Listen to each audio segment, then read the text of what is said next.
नमस्कार। बिहार लिपिक या क्लर्क बहाली की जो नियमावली है वो बन चुकी है, गजट में प्रकाशित भी हो चुकी है। तमाम जानकारी आपको इस वीडियो में देने वाले हैं। अगर आप 12th पास हैं तो फॉर्म को अप्लाई तो कर पाएंगे, लेकिन और भी जो जानकारी है जो गजट प्रकाशित हुआ है उसमें क्या क्या बातें कही गई है उस चीज़ को भी आपको बताने वाले हैं। तमाम जानकारी आपको इस वीडियो में देने वाले हैं। अगर आप बिहार से बाहर के हैं तो क्या फॉर्म अप्लाई कर पाएंगे कि नहीं कर पाएंगे, इसके बारे में भी हम क्लियर कर देंगे। यहाँ देखिए, बिहार गजट प्रकाशित हो चुका है नियमावली को लेकर के। जो अनुच्छेद 309 होता है उसी के तहत जो है राज्यपाल को अधिकार दिया गया होता है नियमावली बनाने के। यहाँ पे देखिए वही बात लिखा भी गया है, अनुच्छेद 309 के अधीन प्रदत्त शक्तियों का प्रयोग करते हुए जो बिहार के राज्यपाल हैं वो कृषि विभाग बिहार पटना के जो लिपिकीय संवर्ग के जो पदों पर भर्ती एवं अन्य सेवा शर्तों को विनियमित करते हुए निम्नलिखित नियमावली बनाते हैं। यानी जो है नियमावली बन चुकी है।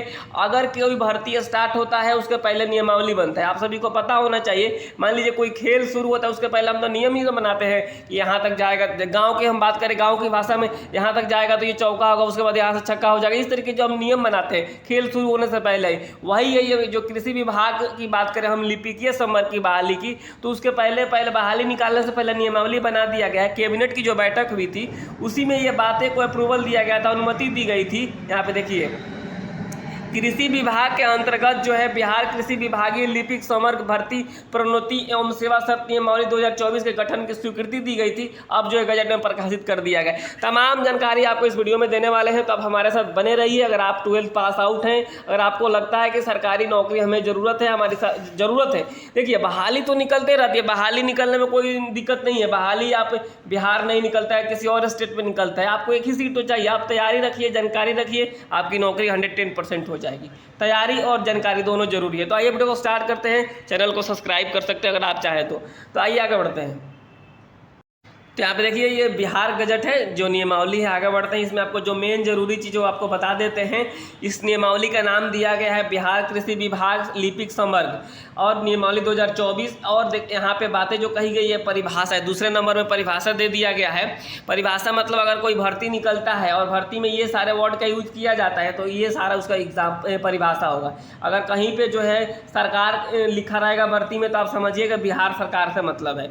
यहाँ पर अगर कहीं विभाग लिखा होगा तो यहाँ बिहार के कृषि विभाग समझा जाएगा। यानी ये बातें जो है यहाँ पे परिभाषा इसका लिख दिया गया है ताकि कोई दिक्कत ना हो आगे चल के। यहाँ पे देखिए, यहाँ पे इस तरीके से जो है संवर्ग होगा, राज्य स्तरीय संवर्ग होगा। पहला जो है निम्न वर्गीय लिपिक होगा, उच्च वर्गीय लिपिक होगा, प्रधान लिपिक होगा और सहायक प्रशासनिक पदाधिकारी भी होगा। यहाँ ये मूल कोटि में यहाँ पे होगा और यहाँ पे आपको प्रमोशन करके भी यहाँ तक जा सकते हैं। और सारा का सारा जो है नॉन गेजेटेड पोस्ट है। दो पोस्ट होता है, एक गेजेटेड होता है, एक नॉन गेजेटेड होता है। जैसे गेजेटेड ऑफिसर, जैसे आप कई बार आपको देखा होगा आपने, या फिर आपको जरूरत भी पड़ती है गेजेटेड ऑफिसर से साइन करवाने के लिए। तो ये जो सारा का सारा पोस्ट है वो नॉन गेजेटेड है। यहाँ पे देखिए आगे बढ़ते हैं, जो बातें कही गई है उस चीज़ को आप देख लीजिए। जो मेन चीज़ है, हर साल बहाली के बारे में बात की गई है। यहाँ पे लिखा गया है कि 1 अप्रैल के जो है यहाँ पे नियुक्ति पर अधिकार प्रत्येक वर्ष जो है 1 अप्रैल के आधार पर जो नियुक्तियों की गणना करेगा और 30 अप्रैल तक आयोग की अधियाचना भेज देगा। यानी हर साल बहाली की बात की गई है।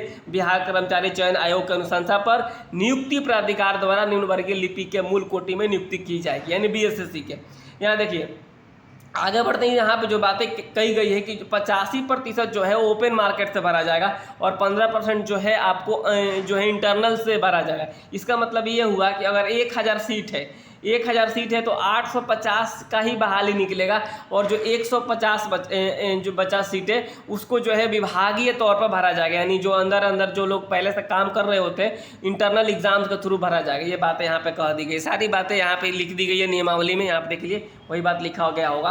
आगे बढ़ते हैं, जो बातें कही गई उसको आप देख लीजिए। जो कहा गया है कि अगर नौकरी के समय अगर किसी की मृत्यु हो जाती है तो उसको जो परिवार वाले हों, जो उनके परिजन होंगे, उनको जो अनुकंपा पे नौकरी पर रखा जाएगा। ये बातें यहाँ पे कह दी गई है।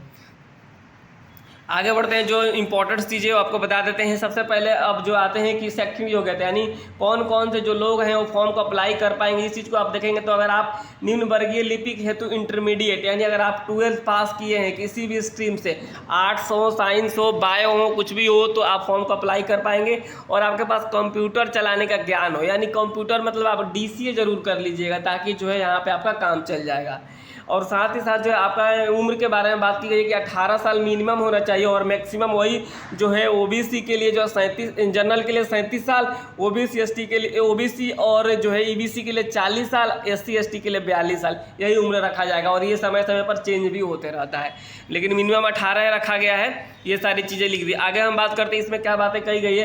प्रतियोगिता परीक्षा के आधार पर जो है सीधी भर्ती होने वाली है। आगे बढ़ी इसमें और बातें जो कही गई है कि पहले 1 साल के लिए नियुक्ति किया जाएगा, अगर आपका संतोषजनक रहेगा तो फिर आगे आपका बढ़ाया जा सकेगा। यानी सारी बहाली, मैक्सिमम बहाली, जैसे सरकारी गवर्नमेंट का कोई भी बहाली है, आप यहाँ पे देखेंगे कि जैसे सेंट्रल लेवल के बहुत सारे ऐसे जॉब हैं जिसमें 2 साल का प्रोविज़न पीरियड होता है। आप 2 साल के प्रोविज़न पीरियड में अगर आप सही तरीके से काम करते हैं तो आपको आगे जो है कन्फर्म कर दिया जाता है। अगर आप नहीं करते हैं तो नहीं किया जाता, और कोई एग्ज़ाम्स नहीं होता, ऐसा नहीं है कि 2 साल के बाद कोई एग्ज़ाम्स होगा। ये जो है चीज़ें मैं खुद इस चीज़ को झेल चुका हूँ, यानी 2 साल के बाद ही जो है आपको परमानेंट किया जाता है। यहाँ पर ये बातें कही गई है कि 1 साल के लिए पहले रखा जाएगा, उसके बाद अगर आपका संतोषजनक रहेगा तो आगे 1 वर्ष के लिए ऐसे विस्तार किया जा सकेगा, यानी ऐसे बढ़ाया जाएगा। आगे बढ़ी इसमें जो बातें कही गई आप देख लीजिए। और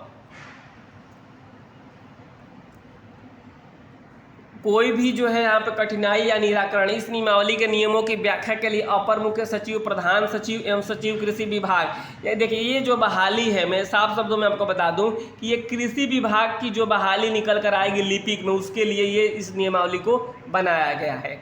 कृषि विभाग के लिपिक के लिए अगर आप 12th पास हैं तो फॉर्म को अप्लाई करना बिल्कुल नहीं भूलिएगा।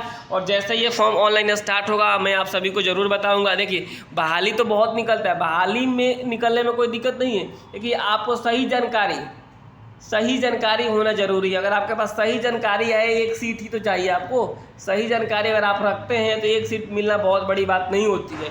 1 ही सीट चाहिए, तो आप सही जानकारी रखिए और तैयारी मजबूत रखिए। तो ये फिलहाल आप इस बात को समझिए। इस वीडियो के माध्यम से हमारा यही बताना था कि जो बिहार कृषि विभाग में लिपिक की जो बहाली आने वाली है उसके लिए नियमावली को बना दिया गया है। पहले नियमावली बनता है तभी जो है खेल आगे शुरू होता है, यानी आगे बहाली आती है। फिलहाल इस वीडियो में इतना ही। कोई और जानकारी आप चाहते हैं तो आप हमारे चैनल को सब्सक्राइब जरूर कर लीजिएगा, वीडियो को शेयर कीजिएगा, क्योंकि ये बिहार कृषि विभाग की जो लिपिक की बहाली है इसमें आपको जो है उम्र मैंने बता दिया कि 18 वर्ष से लेकर के 37 साल होना चाहिए यूआर का, और जो है यहाँ पे 40 साल होगा ओबीसी और ईबीसी का, और वहीं हम बात करें जो है 42 साल होगा एससी और एसटी का। ये कृषि विभाग के लिपिक की बहाली के लिए मैं बात कर रहा हूँ। अगर 12th पास है तो फॉर्म को अप्लाई कर पाएंगे। सीटें अभी क्लियर नहीं हुई, कहीं जो है आप कहीं देखेंगे 500, कहीं 600, कहीं 700, इस तरीके से सीटें बताई जाती है, लेकिन नया जो अपडेटेड सीट है उस जैसा ही आता है कि कितनी बहाली होगी, कैसे होगी, तो आपको इस चैनल के माध्यम से ज़रूर मिलेगा। तो आप चैनल को प्लीज़ सब्सक्राइब जरूर कर लीजिएगा आप लोग। संभवतः आपको सारी जानकारी मिल गई होगी लिपिक की बहाली को लेकर के। अगर कोई भी डाउट्स बच गया हो तो आप प्लीज़ कमेंट कीजिएगा, मैं आपका जो है जवाब जरूर दूंगा। फिलहाल इस वीडियो में इतना ही। नमस्कार, धन्यवाद।